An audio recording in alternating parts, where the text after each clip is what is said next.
Assalamualaikum warahmatullahi wabarakatuh. Oke, Mimin akan lanjutkan cerita Li Fugui-nya. Tanpa berlama-lama, kita lanjutkan saja ceritanya. Tapi seperti biasa, bantu dulu tekan tombol likes.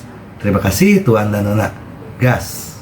Bab 821-824. Ye Sixiong duduk di sofa, mengerutkan kening dan terus merokok. Ye Kang membawakan secangkir teh, menyerahkannya kepada Li Fugui dan berkata dengan serius, "Saudaraku, jangan menakuti ayahku, karena kamu sudah banyak bicara, kamu pasti punya ide di benakmu. Dalam hal ini, Li Fugui berkata tidak ada bantahan. Dia berkata dengan santai, saya tidak bisa membicarakan ide-ide saya saat ini, saya hanya punya dua ide." Ye Sixiong dengan cepat mengangkat kepalanya, menatap Li Fugui penuh harap dan bertanya, "Adik, tolong cepat." Li Fugui menyesap tehnya, berkata perlahan, "Pertama-tama, cobalah yang terbaik untuk membujuk Ye Rong agar tidak pergi ke desa Xiaoxi, dan biarkan dia terbang demi kebahagiaannya sendiri." Begitu dia selesai berbicara, Ye Sixiong gemetar kepalanya dan berkata, "Ini tidak mungkin. Ye Rong dan aku tahu siapa saudara laki-lakiku yang kedua. Kemungkinan membuat mereka menyerah dalam masalah ini hampir nol." Setelah Li Fugui menerima balasan ini, dia melanjutkan, "Jika cara pertama tidak berhasil, lalu ambil jalan kedua. Setelah Ye Rong lewat, kamu dan putramu akan berusaha untuk mengambil semua bisnis yang berhubungan dengan desa Xiaoxi dan menjadi kontak pertama antara keluarga Ye dan desa Xiaoxi." Qi Kuai-ji Ye Sixiong berkata. Sedikit sambil mengerutkan kening, dia bertanya dengan rasa ingin tahu, apa maksudnya ini? Li Fugui tersenyum dan berkata, "Meskipun saya bukan Li Fugui dari Kabupaten Qinglong, saya juga tahu tentang sejarah kekayaannya. Konon alasannya mengapa dia memperoleh kekayaannya begitu cepat adalah, semua karena dia mengendalikan beberapa harta geomantik di desa Xiaoxi. Pikirkanlah, Li Fugui berani melawan keluarga Yemu dalam waktu sesingkat itu dengan sebidang tanah itu, dan banyak lagi bos besar telah menjadi pelanggannya. Jika ayah dan anak kalian dapat menggantikan keluarga Ye dan mengambil alih tanah ini, maka saya tidak perlu mengatakan lebih banyak tentang sisanya, kan?" Ye Sixiong dan Ye Kang tiba-tiba tertawa terbahak-bahak. Ye Kang sangat bersemangat hingga dia tidak tahu harus berkata apa. Jadi dia hanya berdiri, membuka brankasnya, mengeluarkan tanaman ginseng berumur 1000 tahun darinya, menyerahkannya kepada Li Fugui dan berkata sambil tersenyum, "Aku baru saja memberimu uang. Tidak ada yang salah dengan itu. Aku memberimu sesuatu. Jadi bawalah ginseng ini bersamamu." Li Fugui langsung menolak dan tersenyum pada Ye Sixiong. "Paman, kamu telah memberikan hal yang begitu baik kepada orang yang salah sekarang." Ye Sixiong tertegun lagi dan mau tidak mau bertanya, "Dikirim ke orang yang salah?" Li Fugui berkata sambil tersenyum, "Benarkah? Jika itu aku, Ye Rong mungkin belum meninggalkan kota Jiangnan. Sebelum dia pergi, aku akan mengirimnya, berikan padanya." Ye Sixiong menamparkan kening dirinya sendiri. Dia berkata dengan lantang, "Aku bingung. Sayang, ombak di belakang sungai Yangtze mendorong ombak ke depan, dan setiap generasi lebih kuat dari yang lain. Hanya ketika aku bertemu denganmu hari ini, adikku, aku menyadari betapa bodohnya aku pagi. Tidak heran ayah dan anak kami berada dalam keadaan yang menyedihkan di keluarga Ye selama bertahun-tahun. Terus terang saja, kami tidak punya otak." Li Fugui memandang Ye Sixiong dengan kagum dan berkata, "Paman, kamu salah. Kamu telah mampu menanggung kesulitan selama bertahun-tahun, yang pastinya kami, kaum muda, tidak dapat melakukannya." Ye Sixiong dia tertawa keras lagi, menyerahkan ginseng itu kepada Ye Kang, dan kemudian berkata dengan serius, "Kanger, ginseng ini bernilai hampir jutaan. Aku akan memberikannya kepadamu, dan kamu serta adikmu dapat memberikannya kepada Xiaorong." Ye Kang tidak menolak. Langsung setuju sambil tersenyum, setelah mengobrol singkat dengan Ye Sixiong di kantor. Ye Kang mengambil ginseng itu dan pergi bersama Li Fugui untuk masuk ke dalam mobil. Saat ini sudah lewat jam 3 sore. Ye Kang memutar nomor Ye Rong dan bertanya dengan prihatin, "Sister Roger, apakah kamu sudah pergi?" Ye Rong juga segera dipanggil kembali tadi malam dan awalnya berencana untuk pergi setelah pertemuan. Tak disangka, usai pertemuan tersebut, ayahnya mengajaknya pulang, tampak kecewa. Ye Sigong berdiskusi dengan istrinya sepanjang malam, dan baru pagi ini dia memberitahu Ye Rong tentang keputusan lelaki tua itu. Saat Ye Rong mendengar berita itu, dia seperti guntur. Menangis dan bertanya pada Ye Sigong alasannya, dia bergegas keluar rumah. Saat Ye Kang menelepon, Ye Rong sudah mabuk di bar. Menghadapi pertanyaan Ye Kang yang prihatin, Ye Rong tersedak dan berkata, "Xiao Kang, selamat, kamu akhirnya membuat perbedaan." Mendengar suara Ye Rong, Li Fugui tidak bisa menahan senyum dengan suara rendah kepada Ye Kang. "Tuan muda Ye, suara adikmu cukup bagus, sejelas lonceng tembaga." Ye Kang buru-buru melambaikan tangannya, memberi isyarat untuk Li Fugui pergi duluan. "Jangan bicara." Ye Kang secara alami tahu temperamen seperti apa yang dimiliki adiknya. Apalagi lidah adikku kaku saat berbicara tadi. Yang jelas itu tandanya dia sedang mabuk. Setelah Li Fugui tutup mulut, Ye Kang tersenyum pahit dan berkata, "Apa maksudmu dengan maju? Apa kamu tidak tahu tentang aku? Aku sudah bersekolah selama bertahun-tahun, dan sekarang keluargaku memintaku untuk berbisnis. Bukankah ini menyulitkan saya? Ngomong-ngomong, Sister Roger, di mana Anda? Saya datang ke sini untuk berbicara dengan Anda. Kita akan memiliki lebih banyak kontak satu sama lain di masa depan, dan saya juga ingin belajar lebih banyak dari Anda." Ye Rong masih bersimpati dengan Ye Kang, adiknya. Dia juga tahu tentang penindasan Ye Kang oleh Ye Fei dalam beberapa tahun terakhir. Sayangnya statusnya di keluarga Ye hanya sedikit lebih tinggi daripada Ye Kang. Bahkan jika dia ingin membantu, dia tidak dapat membantu. Tapi segalanya berbeda sekarang. Ye Kang menggantikan Ye Fei dan memasuki lingkaran dalam keluarga Ye. Sekarang Ye Kang bisa memikirkan adiknya, kenapa dia begitu malu untuk menghilang. Selain itu, dia sedang merasa sedih saat ini dan tidak punya tempat untuk membicarakannya. Jika Ye Kang bisa datang, dia juga bisa mengungkapkan kesedihannya. Setelah memberitahu Ye Kang tentang lokasinya, Ye Rong menutup telepon. Ye Kang meletakkan ponselnya, menginjak pedal gas dan melaju menuju bar tempat Ye Rong berada. Kurang dari setengah jam kemudian, ketika mereka sampai di depan pintu bar, Ye Kang dan Li Fugui masuk bersama. Begitu kedua orang itu masuk, mereka hampir terbunuh oleh musik keras. Mereka melihat sekeliling aula bar dengan lampu berkelap-kelip, dan tak lama kemudian Ye Kang mengarahkan pandangannya ke bilik di sudut. Li Fugui belum pernah bertemu Ye Rong. Mengikuti Ye Kang, dia tidak bisa menahan diri untuk tidak bertanya, "Adikmu memiliki suara yang bagus. Seperti apa dia? Apakah dia cantik?" Ye Kang dan Li Fugui sudah saling kenal cukup lama.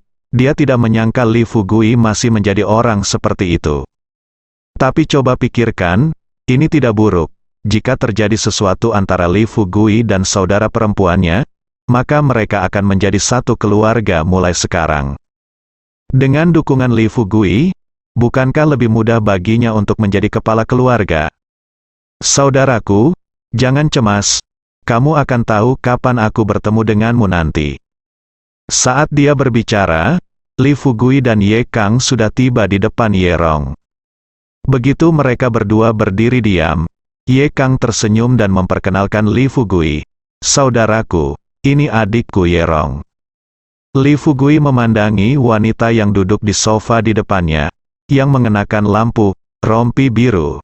Di bawahnya ada rok panjang berwarna cian, kulitnya seputih dan tanpa cacat seperti batu giok lemak kambing, matanya sama menawannya dengan Lin Dai Yu, bibir merahnya sedikit terbuka, penampilannya tidak abadi, tapi lebih baik dari yang abadi. "Halo, Kepala Desa Ye." Pikiran Li Fugui bergerak-gerak, dia mengulurkan tangannya, dan tiba-tiba mengatakan ini. Beberapa kata singkat membuat Ye Rong yang mabuk langsung terbangun. Matanya melebar tiba-tiba, dan dia menatap Li Fugui dengan heran. Ye Kang secara alami panik. Lagi pula, dalam perjalanan ke sini, Li Fugui secara pribadi telah memberitahunya untuk tidak memberitahunya tentang nasihatnya untuk saat ini. Sekarang Ye Rong adalah kepala desa, hanya orang-orang di lingkaran dalam keluarga Ye yang mengetahui masalah ini. Akibatnya, Li Fugui mengatakannya sendiri begitu dia melihat Ye Rong.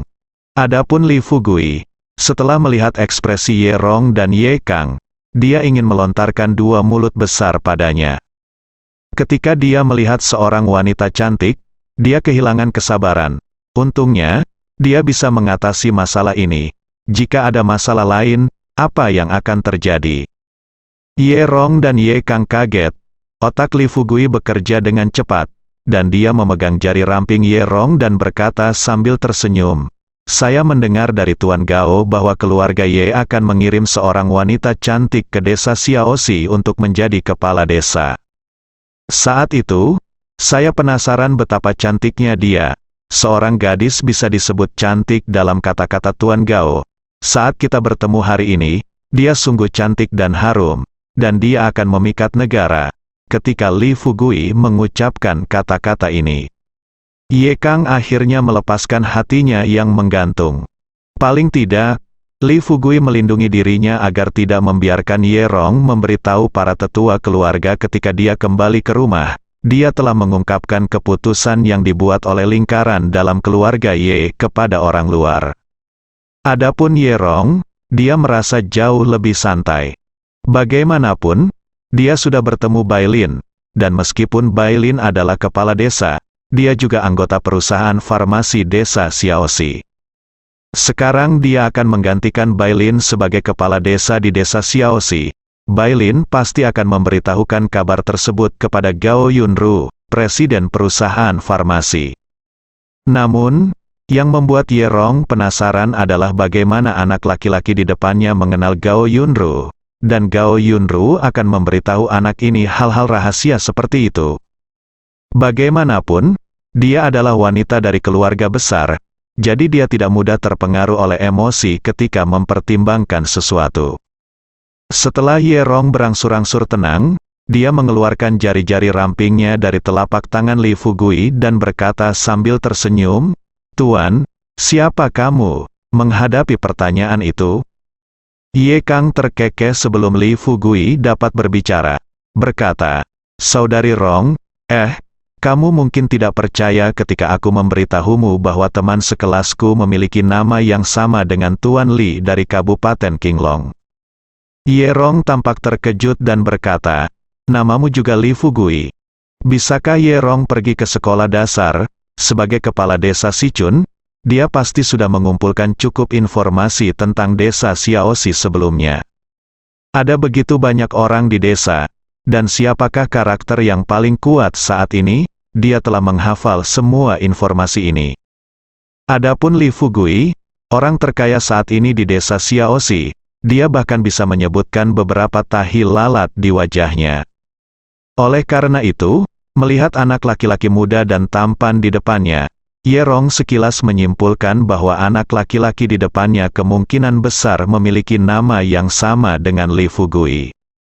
Ketika Li Fugui mengangguk, Ye Rong menarik kembali pikirannya dan berkata sambil sedikit tersenyum, "Itu normal. Ketika Anda memilih nama di pedesaan, Anda kaya atau berbakat, dan hanya ada sedikit yang datang dan pergi." Ye Rong kata-katanya penuh kasih sayang, "Orang senegaranya meremehkan." Li Fugui tidak mengubah ekspresinya dan duduk di sebelah Ye Rong. Begitu dia duduk, Ye Rong terus bertanya, "Ngomong-ngomong, saya baru saja mendengar Anda mengatakan bahwa Anda mengenal Tuan Gao. Bagaimana Anda tahu dia?" Li Fugui berkata dengan senyum di wajahnya. Dengan senyum tulus, dia berkata terus terang, "Kamu mungkin tidak percaya ketika aku memberitahumu. Nenek moyangku pernah menemui dokter untuk Ibu Suri, yang mengkhususkan diri dalam mengobati berbagai penyakit ginekologi yang sulit, penyakit." Saat mengatakan ini, Li Fugui juga melontarkan beberapa kata di wajahnya, ekspresi bangga. Ye Rong tertawa terbahak-bahak dan bercanda, karena nenek moyangmu memperlakukan Ibu Suri, mengapa kamu tidak pergi ke sekolah kedokteran dan bergaul dengan saudara lelakiku di sekolah psikologi? Li Fugui tampak jijik. Dia berkata, "Jangan mengatakan itu, saya memiliki ambisi yang besar. Jika saya belajar kedokteran, saya harus memeriksa selangkangan wanita selama sisa hidup saya." Anda mengatakan bahwa jika Anda datang kepada saya, mereka semua akan seperti Anda, cantik. Ini bukan apa-apa, hanya enak dipandang. Tetapi jika Anda adalah seorang wanita tua berusia 50-an atau 60-an, akan sangat menjengkelkan melihatnya. Ye Rong awalnya sedang dalam mood yang buruk. Akibatnya, setelah mendengar kata-kata ini dari Li Fugui, semua orang tertawa terbahak-bahak hingga tidak bisa berdiri tegak. Li Fugui menjelaskan dengan santai, "Saya telah bertemu Tuan Gao beberapa kali sebelumnya. Tuan Gao mengundang saya untuk pergi ke perusahaan farmasi mereka, tetapi saya menolak. Belakangan, Tuan Gao mendengar bahwa situasi keluarga kami tidak terlalu baik, jadi dia berencana untuk memberikan dukungan keuangan. Saya masih bersekolah, dan ketika kami bertemu beberapa hari yang lalu, Pak Gao secara tidak sengaja mengatakan bahwa setelah saya lulus, dia akan pergi ke desa Xiaoxi untuk menjadi kader desa. Saya membenci pejabat junior, tetapi dia memberitahu saya bahwa bahkan wanita cantik dari keluarga Ye pun bersedia menjadi kepala desa. Saya tidak mau." Benarkah? Saat mendengar kata cantik, saya merasa gatal, dan setelah melihat fotonya, saya tidak bisa tidur selama beberapa hari. Coba lihat, apakah saya memiliki lingkaran hitam di bawah mata saya sekarang, Ye Rong? Sepenuhnya saya terkesan dengan anak di depan saya. Bagaimana dia bisa menjadi murid di sini? Jelas sekali bahwa dia adalah aktor crosstalk yang baik yang sempat tertunda karena sekolah. Saya kira tidak akan ada masalah jika Little Fatih Hei atau Paman Yu melihatnya dan dengan santai menghadiahinya dengan kata, "Yun." Ye Kang bahkan mengagumi Li Fugui. Singkatnya, krisis telah teratasi sepenuhnya. Tapi sambil mengaguminya, Ye Kang tidak lupa bahwa mereka datang ke Ye Rong hari ini untuk urusan bisnis. "Saudari Roger, apakah kamu sudah selesai minum? Kalau begitu, aku akan mengajakmu keluar.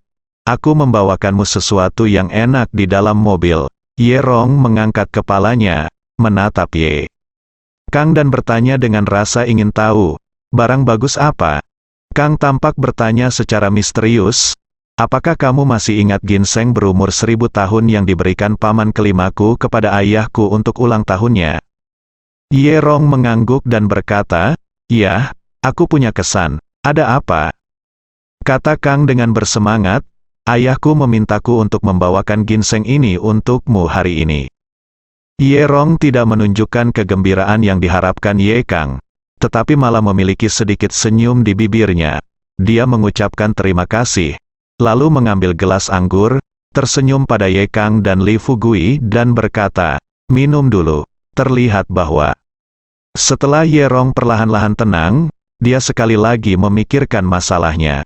Namun, saat Li Fugui dan Ye Kang mengambil gelas anggur mereka dan bersiap untuk minum bersama Ye Rong, mereka tidak ingin bertemu dengan beberapa pemuda yang tampak berusia sekitar 17 atau 18 tahun dan berjalan ke arah mereka. Anak-anak kecil ini datang ke gerai tempat Ye Rong berada. Begitu mereka berhenti, anak kecil yang berdiri di tengah tersenyum dan berkata dengan berani, "Cantik, ayo minum bersama kami." Li Fugui dan Ye Kang Ye Rong dan tiga lainnya saling memandang dengan bingung. Tidak ada yang menyangka ketika mereka datang ke tempat seperti ini untuk minum, mereka akan bertemu dengan 250 orang yang tidak terlihat ini. Namun, apa yang Li Fugui dan yang lainnya tidak ketahui adalah bahwa di kota Jiangnan, ada dua orang yang paling dikagumi oleh bajingan muda yang baru saja lulus sekolah ini.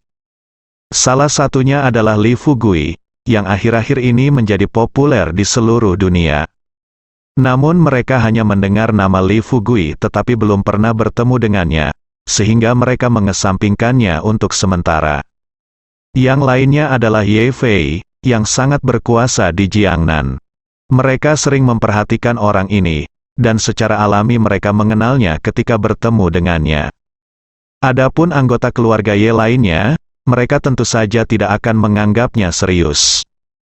Meskipun mereka tidak mampu menyinggung orang-orang ini, mereka tahu bahwa meskipun keluarga Ye adalah anjing penjaga, mereka tidak akan duduk di sudut seperti itu ketika mereka datang ke bar. Ini pasti akan menjadi kursi depan atau tempat pribadi yang relatif tenang, kamar di lantai 2. Dari 3 orang yang ada di hadapan mereka saat ini, kedua pria tersebut memiliki usia yang hampir sama dengan mereka. Dilihat dari penampilannya, mereka seharusnya masih berstatus pelajar. Adapun wanita ini, dia berpakaian mewah, berpenampilan menawan, dan terlihat agak familiar. Kalau tidak salah, dia seharusnya adalah gadis yang ahli menemani minuman di bar ini. Berdasarkan teori terbelakang ini, anak-anak nakal ini berani datang dan menjemput gadis-gadis. Ketika mereka mengajukan permintaan, mereka melihat 3 orang di depan mereka, yang menatapku dan aku melihatmu, tetapi menolak menjawab. Bocah-bocah ini segera menatap Ye Rong dengan tidak sabar dan berkata, "Cantik, apakah kamu bersedia memberi aku kata-kata yang tepat? Jangan biarkan kami menggunakan kekerasan padamu." Ye Kang langsung tertawa. Ye Rong melambaikan tangannya dan berkata, "Pergi dan bermainlah dimanapun kamu bisa. Kamu adalah sekelompok bocah nakal yang terlalu malas untuk memperhatikanmu." Li Fugui memiliki senyum santai di wajahnya, bertanya-tanya apakah dia akan bermain paling banyak hero norak untuk menyelamatkan keindahannya nanti. Ketika kelompok anak nakal ini mendengar kata-kata Ye Rong, pemimpin anak nakal itu mencibir, "Oke, jika kamu tidak makan roti panggang, kamu harus minum anggur yang enak, kan? Haha, kalian berdua bajingan kecil, bangunlah aku." Ye Kang mendengar ini, segera berdiri, membuang senyuman di wajahnya, menatap anak yang baru saja berbicara, dan berkata, "Berlututlah dan minta maaf padaku, kalau tidak aku akan menghancurkanmu hari ini." Tanpa diduga, begitu dia selesai berbicara, anak ini benar-benar lepas dari pelukannya. Dia mengeluarkan pisau kecil dan menempelkan ujung pisaunya langsung ke perut Ye Kang. "Sial, betapa tidak tahu malunya kamu. Tahukah kamu kalau aku baru saja keluar dari pusat penahanan remaja? Pelacur terakhir tidak memiliki mata sepertimu dan ditikam sampai mati olehku."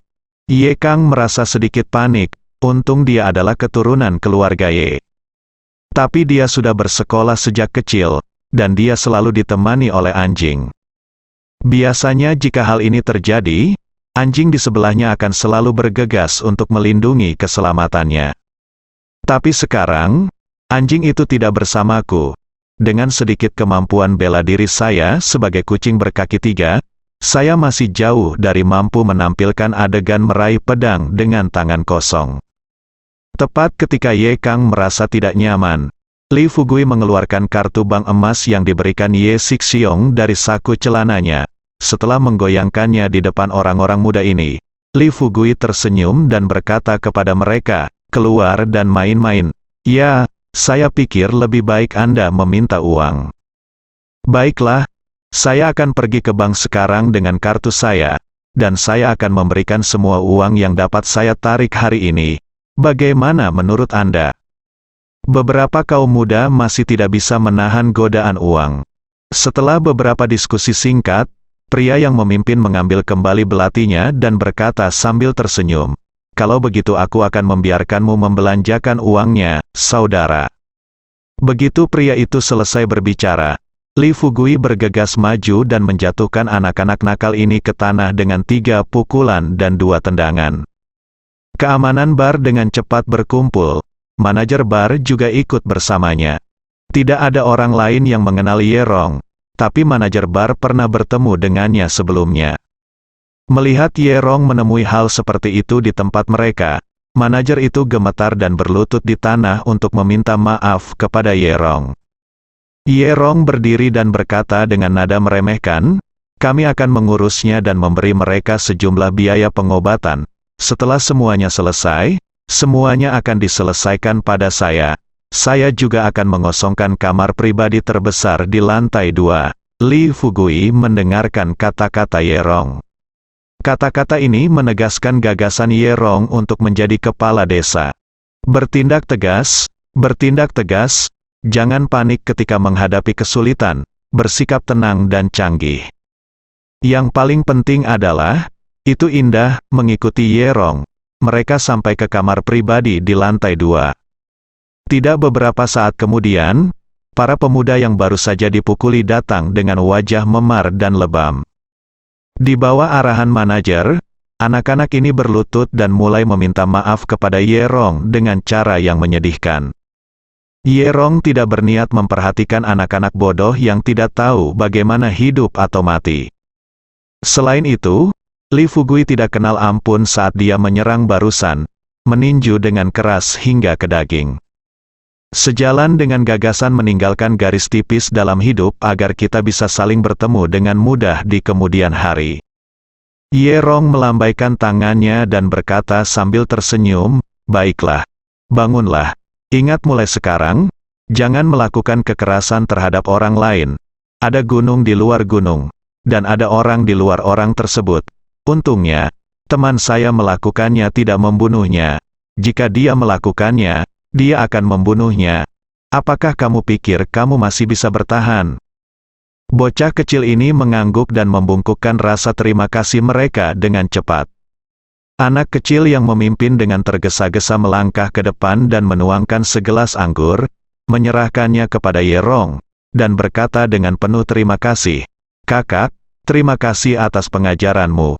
Aku ingin bersulang untukmu dengan segelas anggur ini." Anak kecil itu mengangkat kepalanya. Anak laki-laki lain juga menuangkan anggur. Setelah lebih dari 10 menit, sekelompok anak nakal itu pergi di bawah kepemimpinan manajer.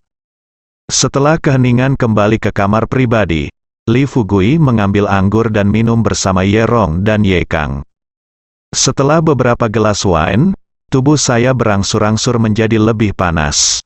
Setelah Ye Rong melonggarkan kewaspadaannya, dia diliputi oleh mabuk, wajahnya yang cantik memerah, dan dia melepaskan ikatan rompinya, dan bahunya yang putih dan sebagian besar bahunya yang seperti buah persik tiba-tiba muncul di depan Li Fugui.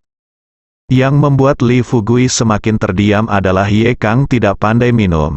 Setelah minum beberapa saat, dia terjatuh di antara sofa dan meja wine. Lihat situasi ini, Li Fugui tidak punya pilihan selain gigit jari dan bergegas maju untuk menarik Ye Kang terlebih dahulu. Saat Ye Kang baru saja berbaring di sofa, sebelum Li Fugui bisa bernapas lega, Ye Rong tiba-tiba bergegas mendekat dan langsung memeluk Li Fugui. Ditambah lagi dengan kontak fisik, Li Fugui tiba-tiba terkejut. "Tuh sangat bahagia sekarang." Dan lampu warna-warni di kamar pribadi terus berkedip. Dia tidak memperhatikan ekspresi Ye Rong. Kini setelah Ye Rong memeluknya dan merasakan aura aneh Ye Rong, Li Fugui menyadari bahwa Ye Rong telah dibius. Dia teringat saat anak laki-laki itu sedang bersulang tadi, salah satu dari mereka terus mengetuk-ngetukkan jarinya ke gelas wine. Menurutnya ini adalah tindakan yang biasa. "Saya tidak pernah menyangka anak laki-laki seusianya bisa bertindak begitu kejam. Tapi sekarang, Li Fugui tahu ini bukan waktunya mencari bocah ini. Lebih-lebih lagi, seluruh kota Jiangnan berpenduduk 1 juta jiwa, dan terdapat ratusan ribu anak nakal seusia ini. Bahkan jika dia memulai koneksi untuk menemukan mereka, hal yang paling bisa dia lakukan adalah memberi mereka pelajaran. Mungkinkah dia juga bisa membunuh mereka?" Pikirkan ini, Li Fugui dengan cepat menjadi tenang. Setelah menenangkan diri sebanyak mungkin, dia dengan cepat berbalik sehingga Ye Rong menghadapnya. Dia menyentuh pergelangan tangan Ye Rong dan memeriksa denyut nadinya untuk memastikan bahwa dia dapat menyembuhkan situasinya. Li Fugui menggendong Ye Rong di pundaknya dan berjalan menuju pintu kamar pribadi. Ketika dia sampai di bawah, manajer melihat pemandangan di depannya dan dengan cepat melangkah maju untuk menghalangi jalan Li Fugui. "Tuan, ada apa dengan Nona Ye?" Manajer itu tahu siapa Ye Rong. Ye Rong datang ke sini untuk bermain hari ini, dan jantungnya sudah berdebar kencang ketika dia diganggu oleh bocah-bocah kecil itu. Untungnya, Ye Rong tidak melanjutkan masalah ini. Sekarang melihat pria yang sedang minum dengan Ye Rong benar-benar membawa Ye Rong ke bawah. Manajer tahu bahwa jika Ye Rong diganggu oleh anak ini, kepalanya tidak akan terselamatkan. Ketika Li Fugui menghadapi pertanyaan manajer, dia mengangkat kepalanya dan melirik ke arah manajer. Saat dia melihat mata manajer itu penuh kekhawatiran. Untuk meyakinkannya, dia menurunkan Ye Rong, mengulurkan tangannya, dan dengan cepat mengetuk beberapa titik akupuntur di tubuh Ye Rong. Setelah membiarkan Ye Rong sadar kembali untuk sementara, Li Fugui baru saja berkata kepada Ye Rong, "Saudari Roger, beritahu dia kemana kita akan pergi."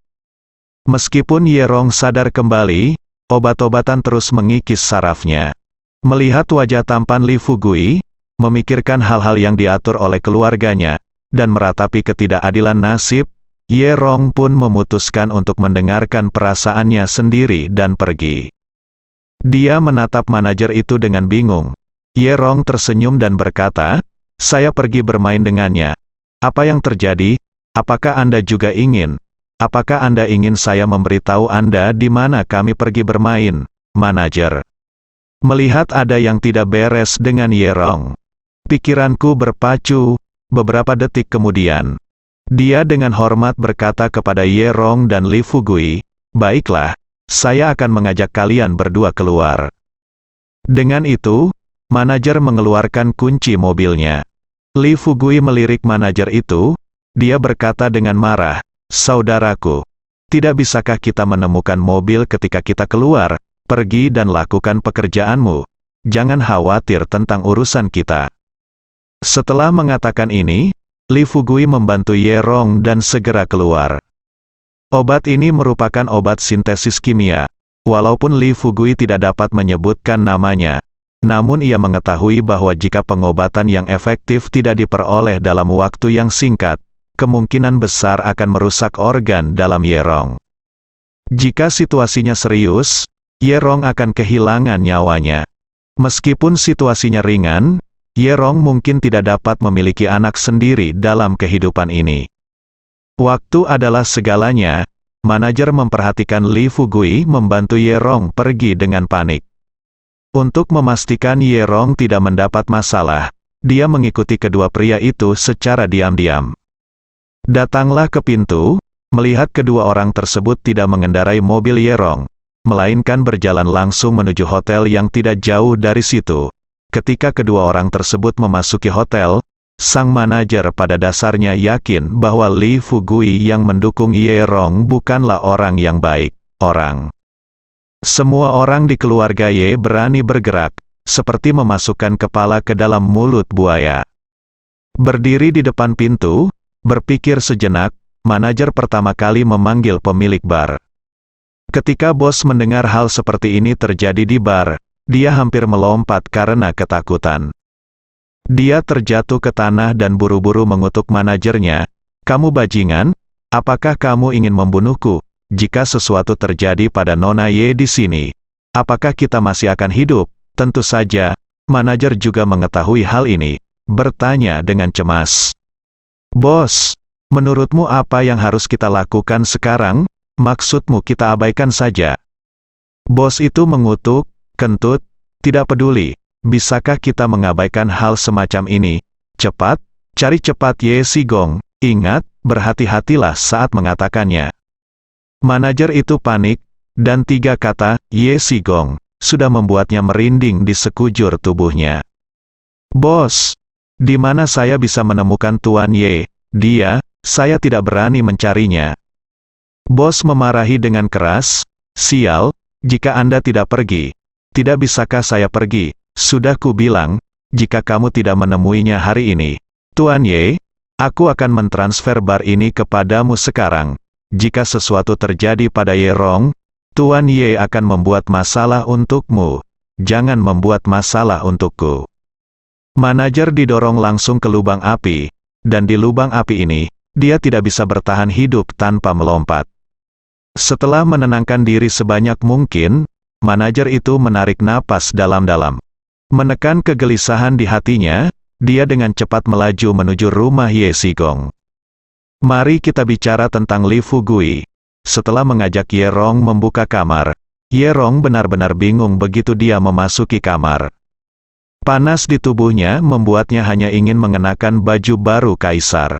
Sebelum memasuki pintu dan mencapai sisi tempat tidur, Ye Rong hanya memiliki kecantikan merah muda di mulutnya. Li Fugui menatap sosok anggun Ye Rong dan menelan ludahnya, saat dia hendak menggunakan pijatan untuk memaksa racun keluar dari tubuh Ye Rong. Namun, Ye Rong membuka tangannya dan tidak sabar untuk memeluk Li Fugui lagi. Bibir merah Ye Rong mencium bibir tebal Li Fugui. Saat keempat bibir bertemu, seluruh dunia tampak sunyi. Detak jantung Li Fugui semakin cepat.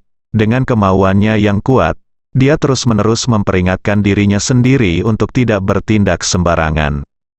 Setelah menikmati ciuman Ye Rong selama beberapa menit, Li Fugui dengan cepat mendorong Ye Rong menjauh dengan pengendalian diri terakhirnya ketika dia sampai di samping tempat tidur. Nona Ye, tidak, kami tidak bisa melakukan ini, Anda telah dibius sekarang. Jika tebakan Anda benar, itu pasti obat yang diberikan oleh anak-anak nakal itu.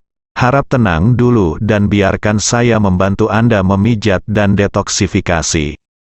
Ye Rong tanpa sadar tahu apa yang sedang terjadi. Melihat ekspresi tulus di wajah Li Fugui, memikirkan pengalaman tragisnya. Ye Rong meraih tangan Li Fugui dan berkata dengan tulus, "Fugui, tidak perlu.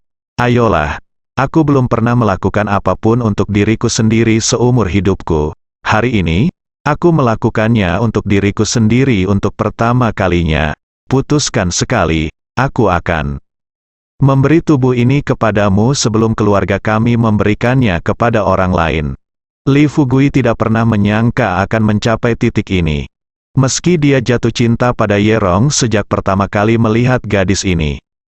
Tapi inilah masalahnya, kecepatan pengembangan ini terlalu cepat. Dan jika mereka berdua menjalin hubungan sekarang, tidak apa-apa jika tidak ada yang mengetahuinya. Bagaimana jika keluarga Ye mengetahui hal ini? Bagaimana saya harus menghadapinya? Menurut Ye Kang, Ye Rong akan diberikan kepada Lu Shaopeng oleh keluarga Ye. Bagi tuan muda seperti Lu Shaopeng, yang mereka hargai adalah, di satu sisi, penampilannya yang membuatnya terlihat pemalu, dan di sisi lain, integritas moralnya.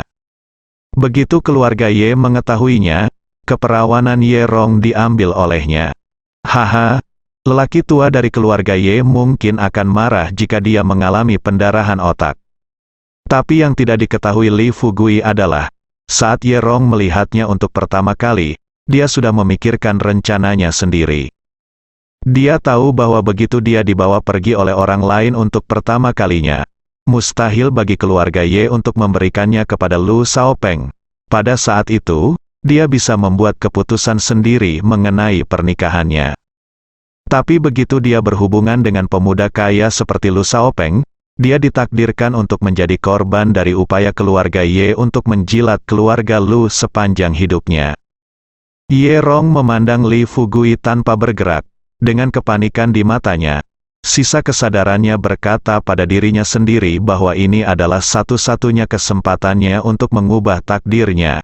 Pikirkan ini, Ye Rong sekali lagi melancarkan serangan yang lebih kuat. Adapun Li Fugui, melihat Ye Rong mengambil inisiatif seperti itu, sedikit pengendalian diri yang dia miliki di depan wanita juga menghilang tanpa jejak. Bersambung.